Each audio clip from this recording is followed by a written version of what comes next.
ರಾಜ್ಯದ ಮುಖ್ಯಮಂತ್ರಿಗಳಾಗಲಿ ಪ್ರಿಯಾಂಕಾ ಖರ್ಗೆ ಅವರಾಗಲಿ ನೇರವಾಗಿ RSS ಹೆಸರನ್ನು ಅದರಲ್ಲಿ ಉಲ್ಲೇಖ ಮಾಡಿಲ್ಲ. ನಾನು ತಮ್ಮ ಮುಖೇನ ರಾಜ್ಯದ ಮುಖ್ಯಮಂತ್ರಿಗಳಿಗೆ ಹಾಗೂ ಗೃಹ ಸಚಿವರಾಗಿರ್ತಕ್ಕಂಥ ಪ್ರಿಯಾಂಕಾ ಖರ್ಗೆ ಅವರಿಗೆ ಸವಾಲು ಹಾಕೋದಕ್ಕೆ ಇಷ್ಟಪಡ್ತೇನೆ. ಮಾನ್ಯ ಮುಖ್ಯಮಂತ್ರಿಗಳೇ, ಸದನದಲ್ಲಿ ಬಂದು ನಮಸ್ತೆ ಸದಾ ವತ್ಸಲೆ ಅಂತ ಏನು ಹೇಳಿದ್ರಲ್ಲ, ಇವತ್ತು ನಿಮ್ಮ ಬಣ್ಣ ಇವತ್ತು ಕಳಚಿ ಬಿದ್ದಿದೆ, ಬಯಲಾಗಿದೆ ನಿಮ್ಮ ಮುಖವಾಡ. ನಿಮಗೆ ತಾಕತ್ತಿದ್ರೆ RSS ಅನ್ನು ಬ್ಯಾನ್ ಮಾಡ್ತಕ್ಕಂಥ ಪ್ರಯತ್ನ ಮಾಡಿ ನೋಡೋಣ. ಯಾತಕ್ಕೋಸ್ಕರ ಇವತ್ತು RSS ಬಗ್ಗೆ ಕೆಂಡ ಕಾರ್ತಾ ಇದ್ದೀರಿ? ಏನಂತ ಇವತ್ತು ದೇಶ ವಿರೋಧಿ ಚಟುವಟಿಕೆ ಇವತ್ತು RSS ಇಂದ ಆಗಿದೆ. ಮಾನ್ಯ ಗೃಹ ಸಚಿವರಿಗೆ ಕೇಳೋದಕ್ಕೆ ಇಷ್ಟಪಡ್ತೇನೆ, ತಮ್ಮ ಇಲಾಖೆ ಬಗ್ಗೆ ಮಾತನಾಡ್ತಕ್ಕಂಥ ಯೋಗ್ಯತೆ ಇಲ್ಲ. ಪದೇ ಪದೇ ದಿನನಿತ್ಯ RSS ಬಗ್ಗೆ ರಾಷ್ಟ್ರೀಯ ಸ್ವಯಂ ಸೇವಕವನ್ನು ಟೀಕೆ ಮಾಡುವಂಥ ಕೆಲಸ ನೀವು ಮಾಡ್ತಾ ಇದ್ದೀರಿ. ನಿಮಗಷ್ಟು ಚಟನೆ ಇದ್ದರೆ, ಪ್ರಿಯಾಂಕಾ ಖರ್ಗೆ ಅವರಿಗೆ ನಿಮಗಷ್ಟು ಚಟ ಇದ್ದರೆ ಮುಖ್ಯಮಂತ್ರಿಗಳಿಗೆ ವಿನಂತಿ ಮಾಡಿ RSS ವಿರೋಧಿ ಇಲಾಖೆಯನ್ನು ಪಡೆದುಕೊಳ್ಳಿ, ಗೃಹ ಸಚಿವರ ಸ್ಥಾನಕ್ಕೆ ರಾಜೀನಾಮೆ ಕೊಡಿ.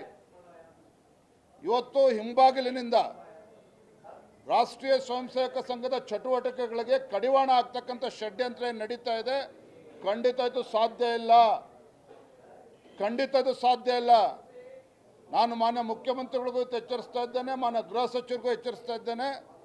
ಇಂಥ ಕ್ಷುಲ್ಲಕವನ್ನು ಏನೇನೋ ವಿಚಾರಗಳನ್ನು ತೆಗೆದಿಟ್ಕೊಂಡು ರಾಜ್ಯದ ಜ್ವಲಂತ ಸಮಸ್ಯೆಗಳ ಬಗ್ಗೆ ಚರ್ಚೆ ಮಾಡೋಕ್ಕೆ ತಯಾರಿಲ್ಲ. ರಾಜ್ಯದಲ್ಲಿ ಇವತ್ತು ಬಡವರಿಗೆ ಅನ್ಯಾಯ ಮಾಡ್ತಾ ಇದ್ದೀರಿ, ಅದ್ರ ಬಗ್ಗೆ ಚರ್ಚೆ ಮಾಡ್ತಾ ಇಲ್ಲ. ರಾಷ್ಟ್ರೀಯ ಸ್ವಯಂ ಸೇವಕರ ಬಗ್ಗೆ ನೀವು ಚರ್ಚೆ ಮಾಡ್ತಾ ಇದ್ದೀರಿ. ಇವತ್ತು ಯಾವ ಆಧಾರದ ಮೇಲೆ ಇವತ್ತು ರಾಷ್ಟ್ರೀಯ ಸ್ವಯಂ ಸೇವಕ ಸಂಘ ಇಲ್ಲೀಗಲ್ ಚಟುವಟಿಕೆಗಳು ನಡೀತದೆ ಅಂತ ಹೇಳ್ತಾರೆ ಇವರು? ಹಾಗಾದರೆ ರಾಷ್ಟ್ರೀಯ ಸ್ವಯಂ ಸೇವಕ ಸಂಘ 100 ವರ್ಷಗಳನ್ನು ಪೂರೈಸಿರ್ತಕ್ಕಂಥದ್ದು. RSS ಇವತ್ತೊಂದು ದೇಶಭಕ್ತ ಸಂಘಟನೆ, ಸ್ವಯಂ ಸೇವಕರಿರ್ತಕ್ಕಂಥ ಒಂದು ಸಂಘಟನೆ, ದೇಶಾಭಿಮಾನ ತುಂಬತಕ್ಕಂಥ ಒಂದು ಸಂಘಟನೆ, ದೇಶದ ಪರವಾಗಿ ಧ್ವನಿ ಎತ್ತುವಂಥ ಒಂದು ಶಕ್ತಿ ಇವತ್ತು ದೇಶದಲ್ಲಿ ಆಧಾರ ಇದ್ದರೆ ಅದು ರಾಷ್ಟ್ರೀಯ ಸ್ವಯಂ ಸೇವಕ ಸಂಘ ಅನ್ನೋದನ್ನು ಮಾನ್ಯ ಮುಖ್ಯಮಂತ್ರಿಗಳು ಅರ್ಥ ಮಾಡ್ಕೋಬೇಕು, ಮಾನ್ಯ ಪ್ರಿಯಾಂಕಾ ಖರ್ಗೆ ಅವರು ಕೂಡ ಅರ್ಥ ಮಾಡ್ಕೋಬೇಕು. ಈ ರೀತಿ ಹಿಂಬಾಗಿಲಿನಿಂದ ಬಂದು RSS ಅನ್ನು ಕಟ್ಟಾಕ್ತಕ್ಕಂಥ ಕೆಲಸವನ್ನು ಮಾಡೋದಕ್ಕೆ ಹೊರಟಿದ್ದೀರಿ, ಖಂಡಿತ ಸಾಧ್ಯ ಇಲ್ಲ. ಮಾನ್ಯ ಪ್ರಿಯಾಂಕಾ ಖರ್ಗೆ ಅವರೇ, ನಿಮ್ಮ ತಂದೆಯವರಿಂದನೂ ಕೂಡ ಸಾಧ್ಯ ಆಗಿಲ್ಲ.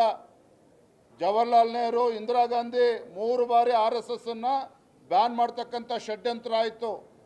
ಆದರೆ RSS ಇನ್ನೂ ಶಕ್ತಿಯುತವಾಗಿ ಈ ದೇಶದಲ್ಲಿ ಬೆಳೆದಿದೆಯೇ ವಿನಃ ಯಾವತ್ತೂ ಕೂಡ ಅದನ್ನು ವೀಕ್ ಮಾಡ್ತಕ್ಕಂಥ ಕೆಲಸ ಯಾರಿಂದನೂ ಕೂಡ ಸಾಧ್ಯ ಆಗಿಲ್ಲ.